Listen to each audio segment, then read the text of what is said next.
கிடைச்சது உங்களுக்கு வந்து பெண்களுக்கு எதுல விழிப்புணர்வு வேண்டும் அப்படின்னு நீங்க நினைக்கிறீங்க? பொதுவா வந்து பெண்கள் பல விஷயங்கள்ல நான் கல்வி சார்ந்து, ஒரு திருமணம் சார்ந்து, குழந்தை சார்ந்து அது இதெல்லாம் சொல்லுவீங்க. விழிப்புணர்வுனா முதல்ல என்ன வேணும் அவளுக்கு, அதை சொல்லுங்க.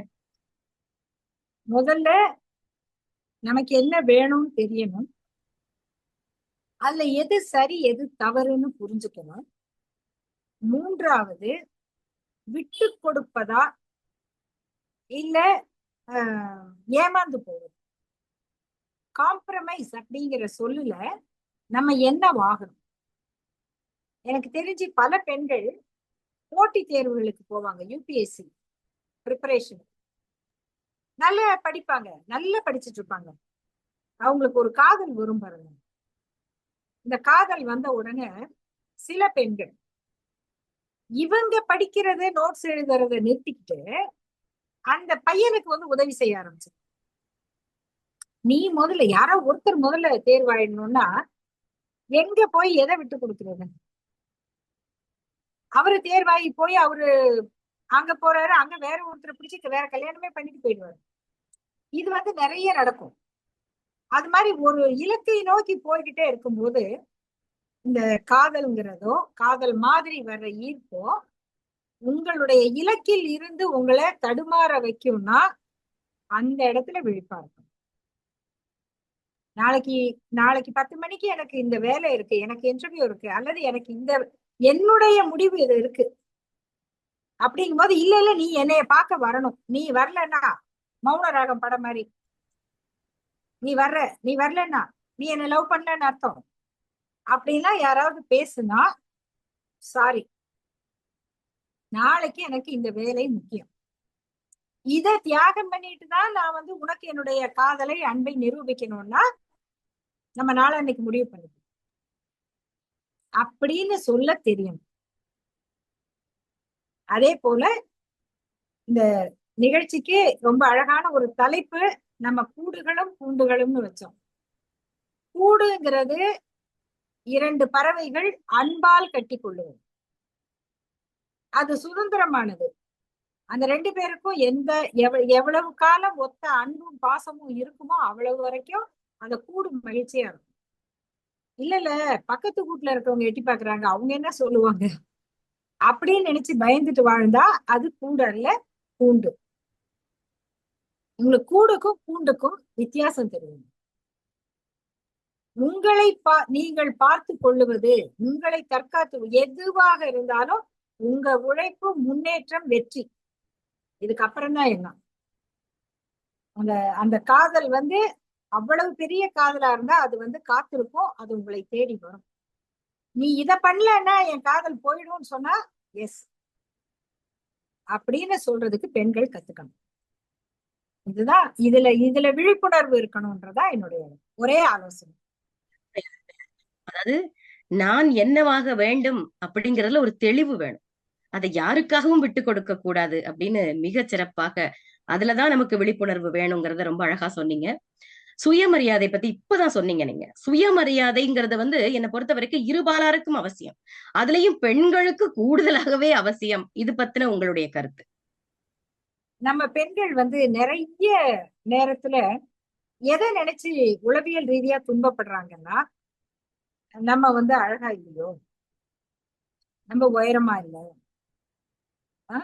நம்ம வந்து குண்டா இருக்கோம், இல்லைன்னா ரொம்ப ஒல்லியா இருக்கும், நான் அவ்வளவு நேரமா இல்லை, இல்ல ஓவர் வெள்ளையா இருக்கும், என் பல்லு சரியில்லை, என் கண்ணு சரியில்லை, என் மூக்கு சரியில்லை, இல்லையா?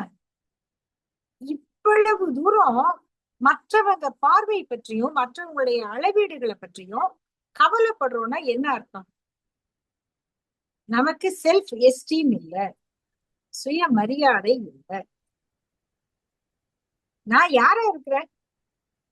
பல பேர் சொல்லுவாங்க, ஒரு ஒரு பெண் வந்து அவங்க தோற்றத்தினால கொஞ்சம் கருப்பா இருக்காங்க, அவங்களுக்கு ஒரு பல்லு தூக்கலா இருக்கும், அவங்கள பார்த்து 2 பசங்க ஏதோ கேலி பேசிட்டாங்க. அவங்க வந்து அந்த கல்லூரி முதல்வர்கிட்ட போய் புகார் கொடுக்குறாங்க. அந்த முதல்வர் வந்து என்ன சொன்னாருன்னா, ஏமா இவ்வளவு பேர் இருக்காங்க, போய் முன்ன பார்த்து அவன் சிரிச்சான் அப்படின்னு. அப்புறம் இது இது எப்படி, அதாவது கேலி பண்ணினதை விட மோசமானது இல்லையா இந்த சொல்? அந்த பெண் வந்து அப்படியே குமிஞ்சு போயிட்டாங்க. இதெல்லாம் யார் சொல்றது? இது சமூகத்தினுடைய அளவுகோல். இந்த அளவுகோலை தட்டி தூக்கி எறியறதுக்கு வந்து நம்ம கத்துக்கணும். இதுக்கெல்லாம் லவ் சொல்றாங்கல்ல. ஏன் ஒரு கருத்த பெண்ணுக்கு, ஒரு குட்டையான பெண்ணுக்கு, ஒரு ஒல்லியான பெண்ணுக்கு காதல் வராதா? மனசு இல்லையா? அவளை அங்கவை சங்கவே அந்த பெரும் கவிஞர்களோட பேரை வச்சு கேலி பண்ணாங்கல்ல ஒரு படத்துல. அந்த பெண்கள், அந்த சினிமாவுல காட்டப்பட்ட அந்த கருப்பு நிறம் கொண்ட அந்த பெண்கள் இல்லையா? அவங்களுக்கு காதல் வராதா? அப்ப இந்த அளவுகோலுக்கெல்லாம் பயந்து நம்மள நாமே அழகுபடுத்தி இப்படி வச்சா நல்லா இருக்குமா, அப்படி வச்சா நல்லா இருக்குமா, இது போதுமா, இது போதுமா, இல்ல இப்படி கட்டிக்கிட்டா நல்லா இருக்கா, இது மாதிரி நம்மள நாமே தாழ்த்திக்க கூடாது. நான் எப்படி இருக்கணும் அதான் அழகு, அதான் இயல்புதான் அழகு. எனக்கு அறிவு தான் அடையாளம். நீங்க அறிவால் அடையாளப்பட்டா நீங்க ஒரு பேராசிரியர், நீங்க ஒரு டெய்லர், நீங்க ஒரு பூக்காரம்மா, நீங்க ஒரு டீச்சர், நீங்க ஒரு டாக்டர், நீங்க ஒரு என்னவா வேணா ஒரு என்ஜினியர், ஒரு சயின்டிஸ்ட், அவ்வளவுதான். இது எதுவுமா இல்லாம so and so Mrs so and so அப்படி இருக்கும்போது இந்த பிரச்சனை எல்லாம். அதனால don't try to be someone to somebody, be yourself. அதுதான், இதான் சுயமரியாதை. அருமை அருமை அருமை, ரொம்ப அழகா சொன்னீங்க.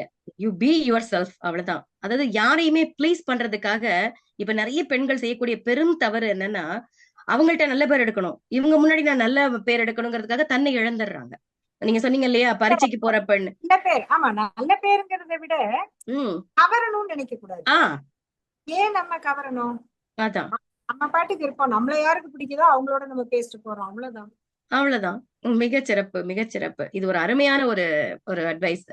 சுயமரியாதைக்கு ஒரு ரொம்ப மிகச்சரியான ஒரு விளக்கம். சரி, இப்ப நிறைவு பகுதிக்கு வந்துட்டோம். உங்களுக்கு நான் ஏற்கனவே சொல்லியிருக்கேன், நீங்க சங்க இலக்கியங்கள்ல ரொம்ப ஆழங்கால் பட்டவர், நிறைய படிச்சிருக்கிறீங்க.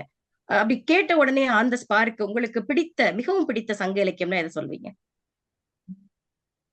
2 பாடல் சொல்லலாம். ஒண்ணு வந்து இப்பதானே நம்ம அங்கவை சங்கவையை பத்தி பேசணும். ஆமா, பெண்கள் வந்து பேரறிஞர்கள் எல்லா காலத்திலயுமே, எப்பயுமே அவங்க ஒன்னும் அப்படி குறைஞ்செல்லாம் இல்ல.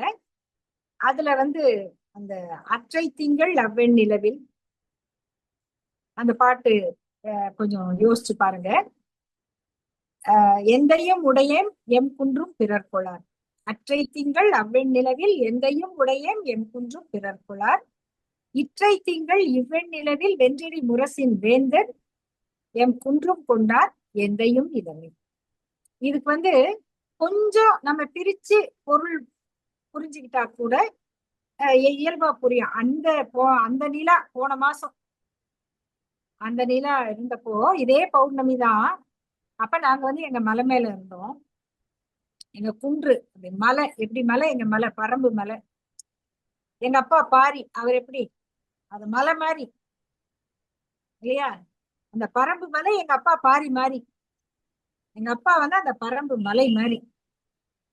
வென்றெறி முரசின் வேந்தர், மூவேந்தர்கள் வந்து சதி பண்ணி எங்க அப்பாவையும் கொண்டுட்டாங்க, எங்க குன்றையும் எடுத்துக்கிட்டாங்க. என் குன்றை கொண்டார் எந்தையும் இளமை. ரெண்டுமே இல்லையே. இது வந்து இந்த உலகின் புலம்பெயர்ந்தோருக்கான முதல் இலக்கிய பதிவாக இருக்கும். அந்த கைவிடப்பட்டவர்கள், அபகரிக்கப்பட்டவர்கள், இன்னைக்கு ஒருவேளை யாராவது உயிரோட இருந்து அந்த காசாவிலயோ ஈரான்லயோ கவிதை எழுதுனா இந்த அங்கவை சங்கவையோட கவிதையை தான் எழுதுவாங்க இல்லையா? இது எந்த காலத்திலும் போரால் தங்கள் நாட்டிலிருந்து துரத்தப்படுகிற எல்லாருக்குமான பாடல். இந்த பாடலை எழுதிய அந்த 2 பெரும் கவிஞர்கள் நம்முடைய மூத்த சகோதரர். 2வது நியாயம் நியாயம் யாராகியரோ. இது வந்து இனி வரும் 1 கோடி ஆண்டுக்கும் பொருந்தும். இது கவர்ச்சி எல்லாம் விடுங்க, கவர்ச்சி காதல் எல்லாம் நினைப்பாங்க. இதெல்லாம் தாண்டி ஒன்றுபட்ட 2 உள்ளம் இருக்கும். அது எங்கேயோ இருக்கும், யாரோடையாவது இருக்கும். அந்த நீயும் நானும் அப்படிங்கிறதுல இருக்கிற அந்த அந்த உணர்வு இருக்கு இல்லையா? அப்போ யாரா இருந்தாலும் ஒரு கேள்வி வரும். அந்த ஒரு தனிமையில, அந்த ஒரு அன்பு பரிமாற்றத்துல, பேசாத ஒரு பார்வையில, நீ யாரு? நீ எங்க இருந்த? உங்க அம்மா யாரு? எங்க அம்மா யாரு? ஒண்ணு இப்படி பெற்றிருக்காங்க, நான் இங்க பிறந்து வளர்ந்துருக்கேன், இப்படி நம்ம இப்படி இருக்கோம். அந்த கேள்வி இருக்குல்ல, இந்த அன்பும் இந்த காதலும் இந்த பரிமாற்றலும் இருக்கிற வரைக்கும் நியாயம் நியாயம் யாராகியரோ, எந்தையும் நொந்தையும் எம்முறை கேள்வி, யானும் நீயும் எவ்வழி அறிதும், செம்புலப்பேல் நீர் போல் அன்புடை நெஞ்சம் தாம் கலந்தனவே அப்படிங்கிற அந்த உணர்ச்சி இருக்கு இல்லையா? அதுவும் இன்னும் இந்த மனிதர்களிடையே அந்த அந்த அந்த அன்பு, அந்த ஒரு காதல், அது இருக்கிற அந்த எந்த ரெண்டு பேருக்குள்ளேயும் இந்த பாடல் வரி ஒலிக்கும் போதும். அருமை அருமை. இல்ல உண்மையா, ஏன்னா எக்காலத்திற்கும் பொருந்தக்கூடிய ஒரு பாடல். நீங்க சொன்ன மாதிரி யாயும் நியாயம்ங்கிறது இனி வரக்கூடியவர்களுக்கும் இது பொருத்தமான ஒரு பாடல். அதே மாதிரி ஒரு பரம்பு மலையை இழந்திருக்கக்கூடிய அந்த பிள்ளைகள் தன்னுடைய பாரி பத்தி பேசும் பொழுது, அப்போ எங்க அப்பாவும் இருந்தாரு, அந்த மலையும் இருந்தது, இப்ப அதுவும் இல்ல இதுவும் இல்ல, தெருவுல நிக்கிறோம், யாரும் இல்லாம இருக்கிறோம் அப்படின்னு சொல்லக்கூடிய அதெல்லாம் உண்மையிலே வந்து நீங்க சொன்ன மாதிரி இதுவும் எக்காலத்துக்கும் பொருந்தும் அப்படித்தான் சொல்லணும். நீங்கள் எடுத்து மேற்கோள் காட்டிய இரண்டுமே. மிக்க மகிழ்ச்சி.